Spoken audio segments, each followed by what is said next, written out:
At the family dinner, I was lifting my glass when I heard it, my father's voice cutting through the chatter like a blade. Nobody needs your money or you. The room didn't even flinch. My sister nodded, almost amused, as if she'd been waiting to say it out loud for years. Heat crawled up my neck, but I kept my face steady, my smile small, my silence sharper than anything they threw at me. They thought I'd swallow it the way I always did. But sitting at that table, surrounded by people who only valued what I provided, I knew something they didn't. Their downfall had already begun. I grew up in that house believing silence was the price of belonging. My parents never said it outright, but it lived in the pauses between their sentences, those tiny, sharp moments where I learned my value came from what I could give, not who I was. Even as a kid, I filled the gaps. If Sarah forgot her homework, I ran it to school. If Dad needed someone to stay home with Grandma, I canceled my plans. And when Sarah hit adulthood and her bills started piling up, somehow they all ended up in my hands too. They called it being the reliable one, but reliability turns into servitude, fast when no one asks how you're doing. On the outside, my family looked warm, tight-knit, loud in a good way. Holiday photos matching sweaters, my mom's famous sweet potato casserole sitting in the middle of the table like a trophy. People always said we were lucky, but the kind of luck they meant was the pretty kind, the kind you can frame, not the kind that keeps you safe. Grandma was the only person who ever looked at me and didn't see utility. I still remember her tiny kitchen, the smell of peppermint tea and old books, the way her hands would rest on mine when she said, "You don't have to save the whole world, honey." Back then, I didn't realize she meant my world, my family. After she passed, that kitchen became my sanctuary. I kept the key. I kept the memory of someone who saw me. Back at the dinner table, the same table I'd spent decades setting, clearing cooking for, I sat between people who had rewritten me in their heads.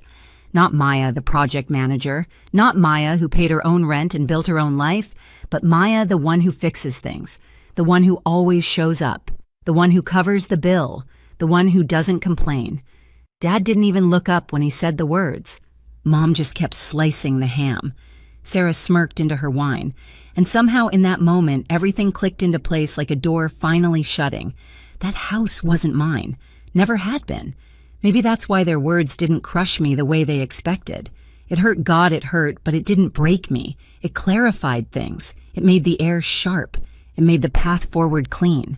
I realized something no one at that table had ever imagined. I didn't need them either. Not their approval, their guilt, their rules, or the seat they thought they had the right to take away. And for the first time in my life, the silence didn't feel like surrender. It felt like a beginning. The dinner kept going as if nothing had happened. Plates, scraped glasses, clinked. Someone laughed at a joke I didn't hear. But inside my head, everything went still, like the world had dropped into slow motion. I watched my family the way you watch strangers on a train, curious, detached, wondering how you ever thought you belonged among them. Sarah leaned back in her chair, swirling her wine like she'd won something. "Mom's right," she added casually. "You take things too seriously, Maya. No one needs all that you do." "Not really." She said it like a kindness, like she was easing a burden off my shoulders. But what she really meant was, "You're only useful when we want you to be." I glanced at her, at the sister whose late bills I'd paid, whose kids I'd bought school clothes for when she was between jobs, whose emergencies somehow always landed in my lap. She never remembered the details, only the convenience, only the expectation. Mom finally looked up from the ham she was slicing. "You work so much anyway," she said. "It's not like you have a family of your own to worry about. We don't want you burning yourself out for nothing." For nothing. That one stung more than I'd admit. As if every hour I spent climbing my career, every quiet effort to build a life by myself, was worthless because it wasn't serving them.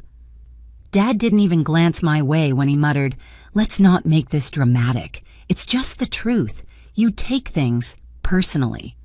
It was gaslighting with a coat of polite varnish. They had long mastered the art. I looked around the table, the candles, the holiday centerpiece, the empty chair Grandma used to sit in. I used to think her absence left a simple ache, but now it felt like a warning I hadn't listened to soon enough. Sarah dropped her fork, annoyed by my silence. "Come on, Maya, say something." But I didn't trust my voice. Not because I was afraid of what they'd think, but because anger, like that quiet, precise razor sharp, doesn't want to be spoken. It wants to be acted on. I reached for my napkin, folded it neatly, and set it by my plate. A simple motion, but it shifted something in the room. Sarah noticed first. Her brow tightened. Mom paused mid-slice. I stood calm as the surface of a frozen lake. "I hear you," I said softly, loud and clear. Dad waved a hand dismissively. "Good, then we can move on." But the truth was, that was the moment I moved on from the version of myself they'd built. The Maya who bent, who fixed, who carried. The Maya who gave without asking, who stayed small so others could stay comfortable. As I walked toward the hallway to grab my coat, I felt something inside me settle into place. Not a crack, not a break, but a decision. They wanted me silent. Fine.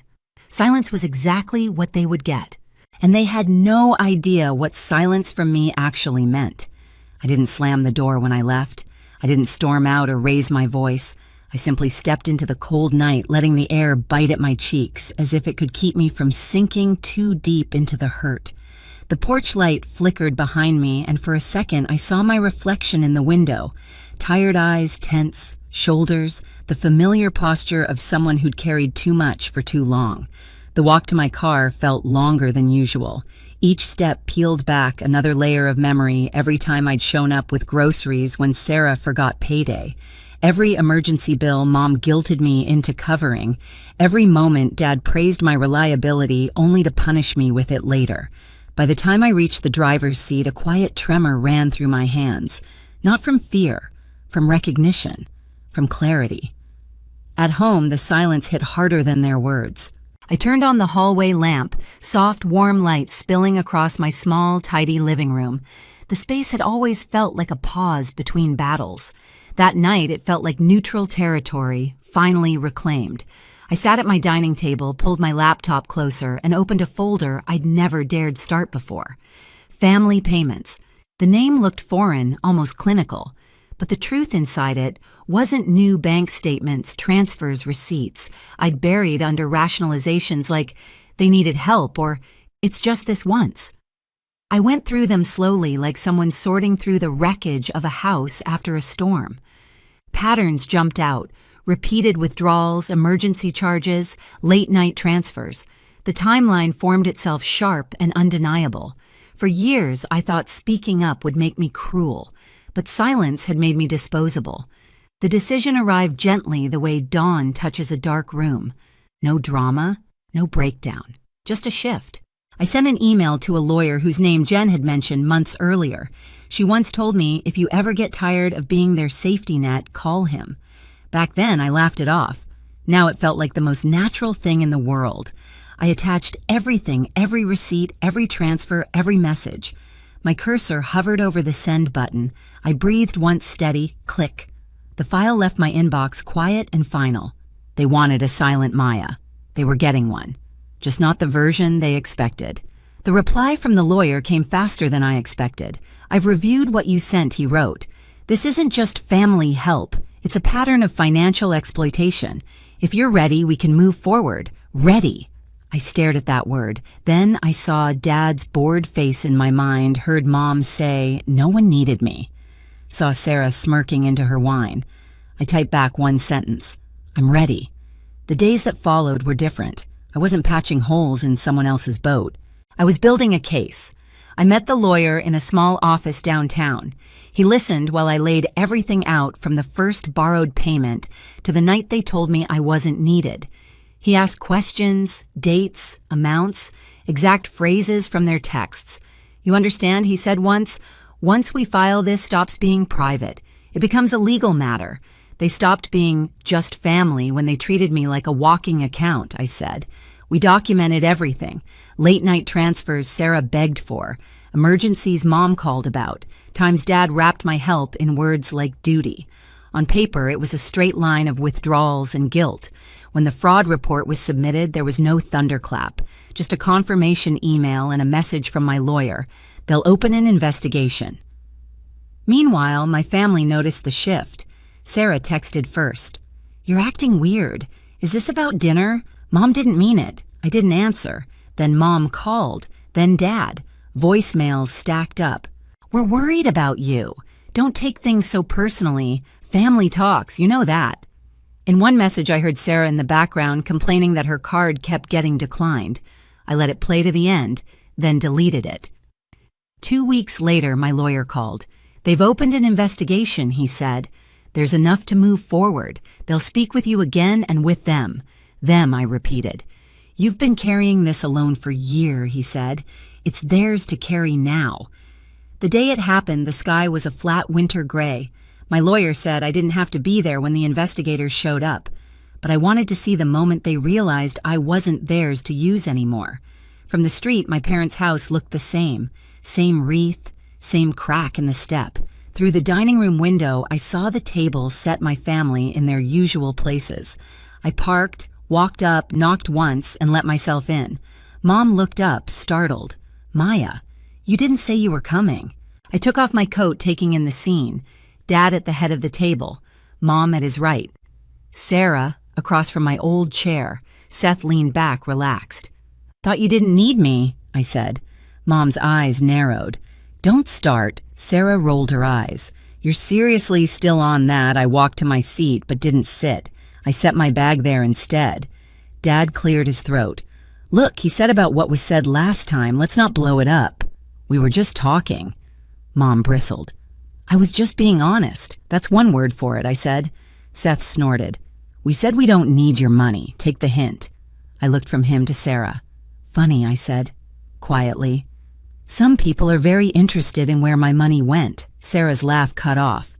"What's that supposed to mean?" Before I answered, there was a sharp knock at the front door. 3 hard, measured hits that rattled the frame. The sound froze the room. Dad frowned. "Who is that?" "You should get that," I said. He pushed his chair back and went to the door. He opened it and stopped. "Good evening, sir," a man said. "Financial Crimes Unit. We're looking for Sarah and Seth Miller and Thomas and Elaine Carver." Silence dropped over the house. Mom stood up. "There has to be some mistake," she said. 2 investigators stepped inside, badges visible. One held a tablet, the other a folder I recognized from the copies my lawyer had shown me.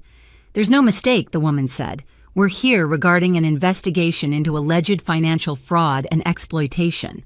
We'd like to ask you some questions." Sarah's chair screeched back.